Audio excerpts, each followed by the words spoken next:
Ayun, so welcome back guys dito po sa ating channel at mukhang maganda tong topic natin ngayong araw na to kasi medyo malinaw na nga po yung corporate structure po ng ating Dito Telecoms na company naman at madali na makita ngayon kung ano po yung relationship ni Dito CME kay Dito Telecoms po natin. So dito po sa video natin na to, titignan lang natin yung mga previous disclosures po ni Dito CME, Udena Corporation and then si Chelsea Logistics at kung paano nabuo yung kasalukuyan na corporate structure po ng ating mga companies na ito ni Mr. Dennis Uy. So, ang hirap kasi mag-invest sa stock market kung hindi mo alam yung relationship ng mga stocks na tinitrade natin. Although, dalawa lang naman sila na nasa stock market sa ngayon, si Dito CME saka si Chelsea Logistics natin.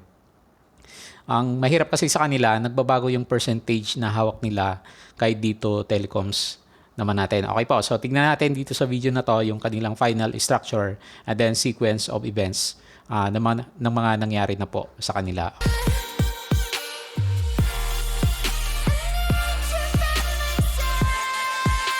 Ayun, no? So welcome pa guys at tignan nga po natin kung ano na yung final structure nitong si Dito CME natin in relationship kay Dito Telecoms naman. So sabi ko nga sa inyo doon sa introduction natin, mga sequence of events to ng mga disclosures po ng mga companies natin, si Dito CME sa si Chelsea Logistics natin. So pinagtagpo-tagpo natin yung mga events and then doon natin makita yung kanilang final structure naman sa ngayon. So anyway, hindi pa natin masasabi na final sa ngayon kasi nagbabago pa rin eh. So every day meron pong bagong disclosure si dito CME o kaya si Chelsea Logistics na nagko-cause ng confusion nga po sa ating mga investors sa ngayon. Okay po, so pasadaan natin kung ano meron dito sa kanilang mga previous disclosures naman. So yun nga, titingnan po natin yung corporate structure ni Dito Telecoms natin. And then as usual, kung bago ka lang dito sa ating channel, please don't forget to subscribe po. At i-check mo na maigi yung ating channel so hindi lang tayo nagre-review with regards sa mga companies. Meron din tayo mga daily vlogs, especially mga technical analysis dito po sa ating Philippine stock market. So baka po makatulong sa inyo. And then ito naman video natin na ginawa is based lang sa akin personal na pag-aaral.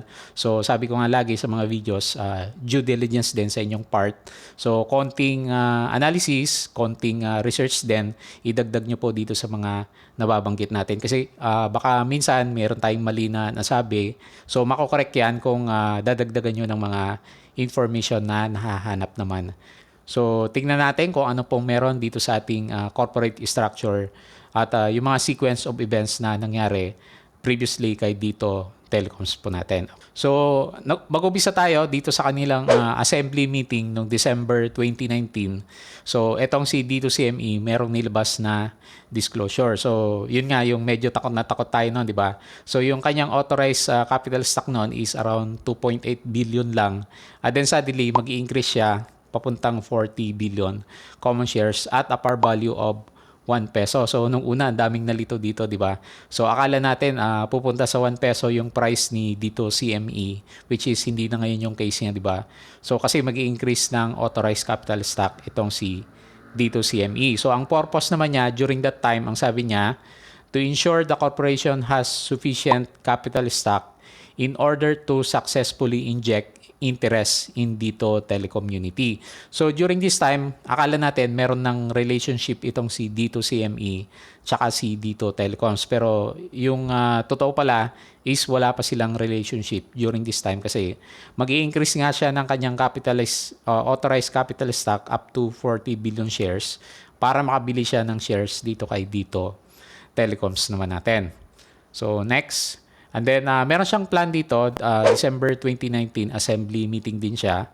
So, acquisition of 100% of issued and outstanding common shares of Udena, Communications, Media, and Entertainment. So, during this time, ang may hawak pala kasi ng interest ni Dito Telecoms natin is itong branch ni Udena Corporation natin, si Udena CME.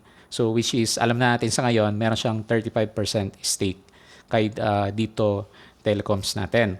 So yun nga, bibilhin po ni Dito CME itong si Udena Communications, Media, and Entertainment naman. So, isa pang other matters pa dito sa kanilang December 2019 discussions. Ang sabi kasi dito, there is a plan to have a 60% equity investment in Dito Telecom subject to approvals by the relevant government and regulatory agencies. So during this time, nang binabasa ko tong disclosure na to ni Dito CME, ang pagkakaintindi ko naman sa kanya is magkakaroon ng direct link itong si Dito CME kay Dito Telecoms through Udena CME kasi magkakaroon sila ng share swap. 100% i-acquire niya si Udena CME na may stake kay Dito Telecoms natin. Yun yung pagkakaintindi ko sa kanya during the time na gumagawa tayo ng mga ibang videos naman natin. So, direct yung iniisip ko during that time naman. And then, meron siyang recent disclosure around July 2020. Ang sabi niya dito, so ito na, Dito CME is intended to indirectly hold the shareholdings of the Udena Group in Dito Telecommunity. So, mali pala yung understanding ko sa kanya dati.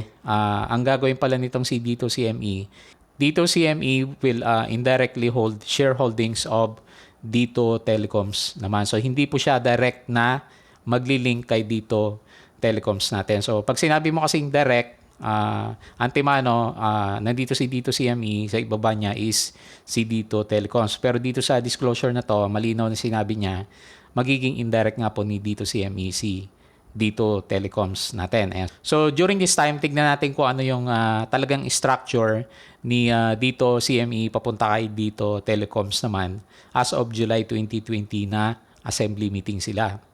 So meron siyang corporate structure, nasa website po ito ni Udena Corporation natin. During this time, wala palang connection itong si Dito CME kay Dito Telecoms natin kasi ang may hawak sa kanya, 40% is si China Telecom, yung ating Chinese investor.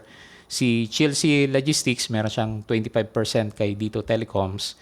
And then si Udena Corporation through Udena CME, meron siyang 35% stake kay Dito Telecoms naman natin. So nasaan si Dito CME during this time? So nakahiwalay po si Dito CME. So kumbaga ang may-ari lang sa kanya is si Denison Holdings Corporation. Wala pa siyang direct link kay Dito Telecoms natin. So makita nyo ang may hawak lang talaga si Udena Corporation, China Telecom, saka si Chelsea Logistics. So actually si Udena CME hindi pa naka-direct na nakukuha niya yung 35% stake naman. And then, alam natin, may isang company na lumitaw dito, si Dito Holdings Corporation. So, wala pa din siyang hawak as of the July 2020 na assembly meetings naman nila. So, tingnan natin yung iba pang disclosures.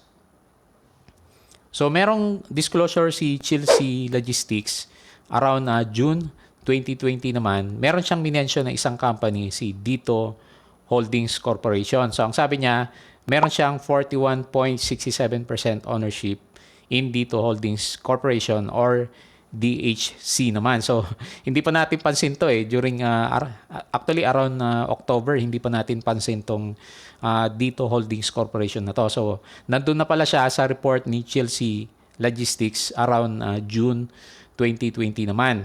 Ayan, so lumabas na siya dito sa kanyang mga associates nung nilabas niya itong June 2020 quarterly report naman niya. So makikita mo dito 41.67% pag-aari niya po itong si Dito Holdings Corporation naman. Pero yung remaining na 58% kung sino may hawak kay Dito Holdings Corporation, hindi pa rin natin alam during the time. So ngayon, alam na natin, pag-aari sa ni Udena CME naman natin. So, wala kasi tayo makitang disclosures naman galing kay Udena CME kasi hindi po siya listed dito sa ating PSE market naman. So, next, around November na to, so medyo nag-jump yung ating discussion sa kanya. So, biglang lumabas tong disclosure ni Chelsea Logistics. Actually, nag-cause ng confusion ito sa ating public investor. So, makita din natin mamaya sa kanyang chart. Hindi niya alam kung saan pupunta yung galaw niya. So, meron lang siyang malaking trading range. So, medyo marami ang na-confuse. Merong napakat loss, merong napabili sa taas, and then ngayon napakat loss na naman. So, magulo kasi yung structure naman niya. So, meron dito, Board of Directors of Chelsea Logistics. approved on October 30 the sale of the corporation of its 40 million common shares and 22.9 preferred shares of Dito Telecom Corporation to Dito Holdings Corporation. So medyo mabilis na yung restructuring na ginagawa nitong si Chelsea Logistics. So binenta niya yung stake niya na 25% kay Dito Telecoms, kay Dito Holdings Corporation naman natin. So ang sabi pa niya dito, it will continue to hold 25% of Dito Telecoms, albeit indirectly through Dito Holdings. So ang mindset ko naman nang binabasa ko tong disclosure na to, so pinasa niya lang kay Dito Holdings yung pag-aari niya kay Dito Telecoms. Pero yun nga, magiging indirect niya is 25% pa rin naman. So parang hindi masyadong nagbago, di ba? Kasi meron siyang stake na around 40%, 42% kay Dito Holdings Corporation naman natin. So additionally, dito na lumabas yung isang structure na hindi natin pansin nung nagtitrade tayo sa kanya. So eto nga, lumabas na nga po itong si Dito Holdings Corporation natin.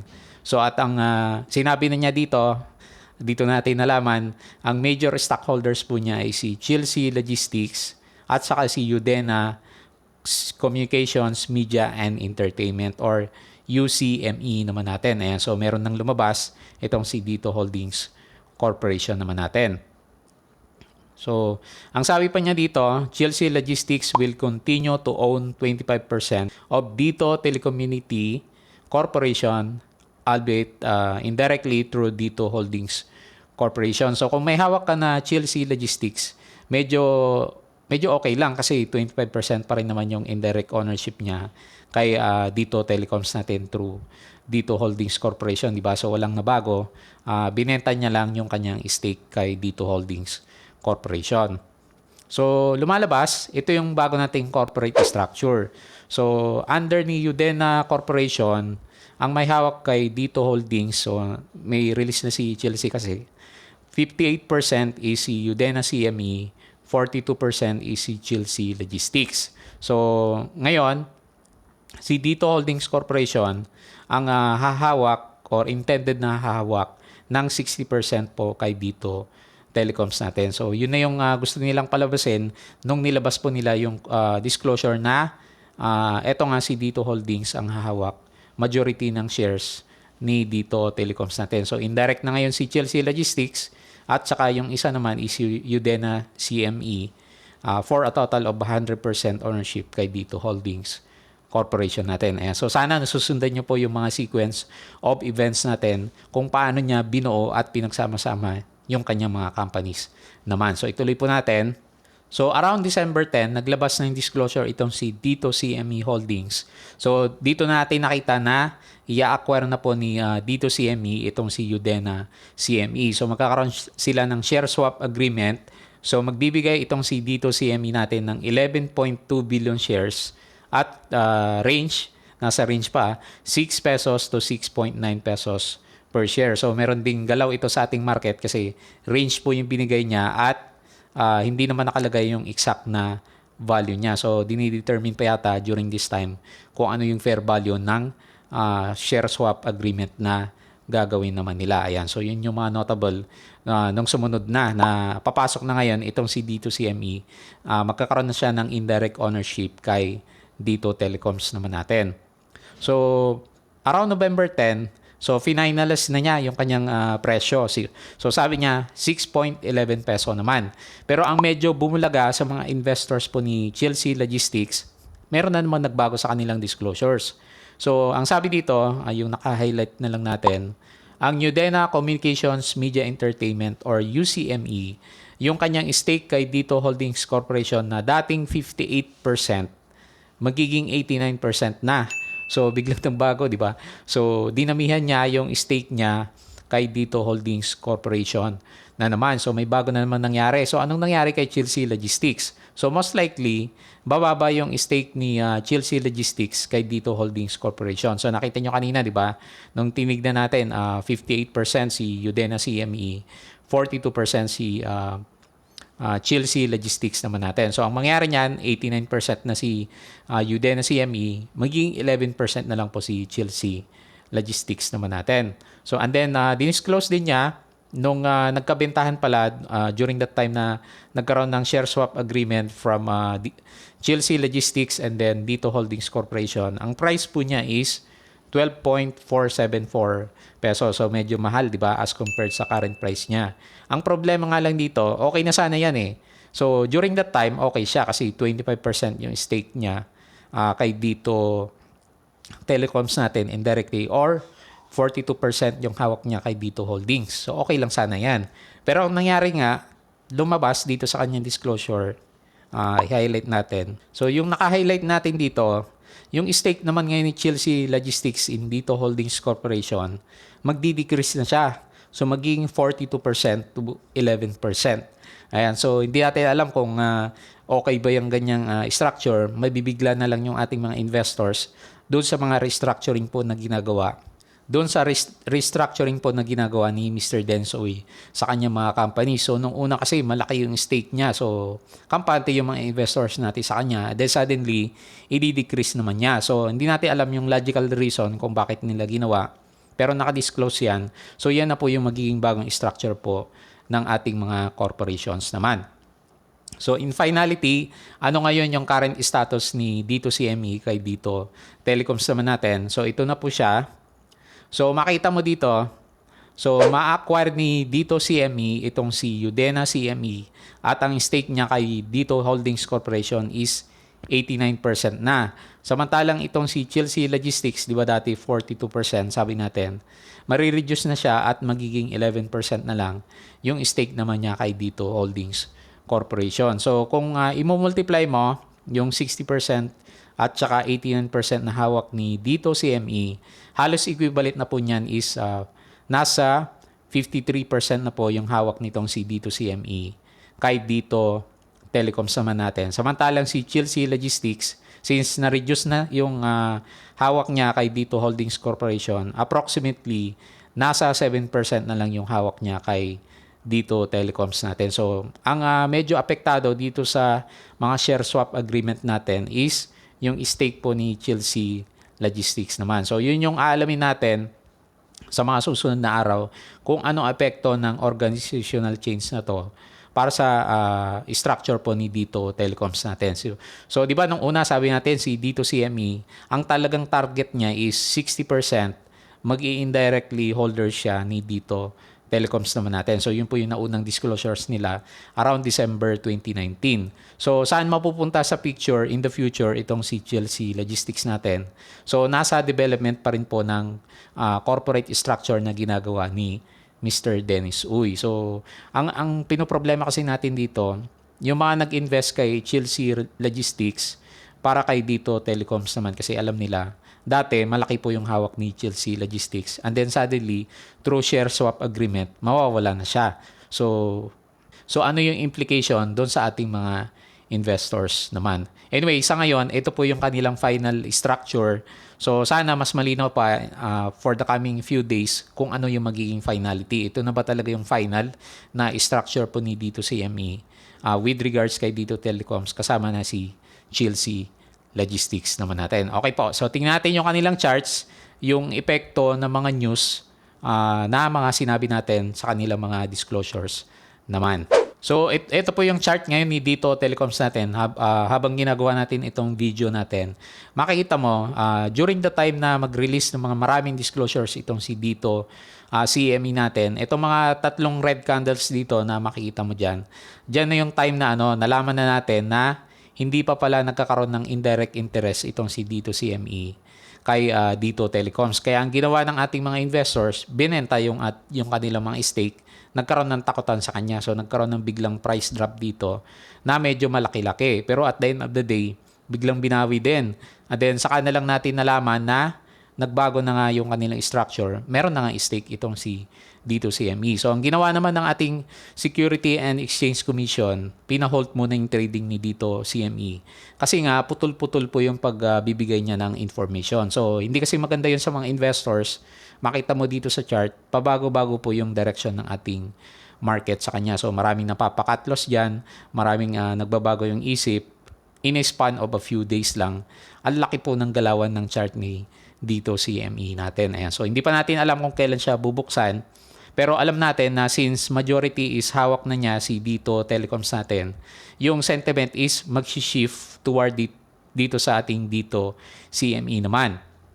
So anong mangyari kay Chelsea Logistics? So actually, nakita mo na yung wild swings ni Chelsea Logistics dahil sa biglang pagbago naman ng stake niya. So dati 40% yung hawak niya kay Dito Holdings. Then suddenly magiging 11% na lang siya. So liliit yung interest niya kay Dito Telecoms natin. So makita mo din yung wild swings ng kanyang galawan. So habang nakasuspende si Dito CME at nalaman nga natin na na-reduce na po yung holdings ni Chelsea natin kay Dito Holdings, makita mo biglang nagkakaroon ng mga gap down ng prices naman. So sa ngayon siguro medyo nalilito pa rin yung investors at saka hindi rin natin alam kung magkakaroon ulit ng mga bagong disclosures, kung yung finality na nga ba is ganyan na nga po yung structure ng ating Dito CME to Dito Telecoms company naman. Ayan. So yun lang muna yung review natin for today. So hindi muna natin tinignan yung epekto ng dilution, yung paglalagay ng malaking shares during the share swap agreement.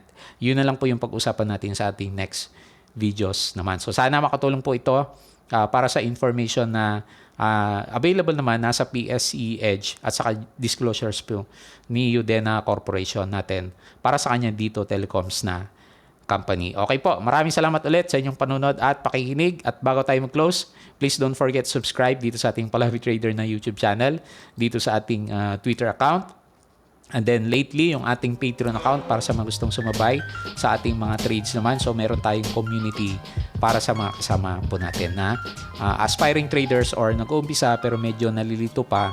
So pwede po nating i-guide yung mga bago po nating kasama naman. So yun lang guys. Maraming salamat ulit sa inyong panunod at pakikinig.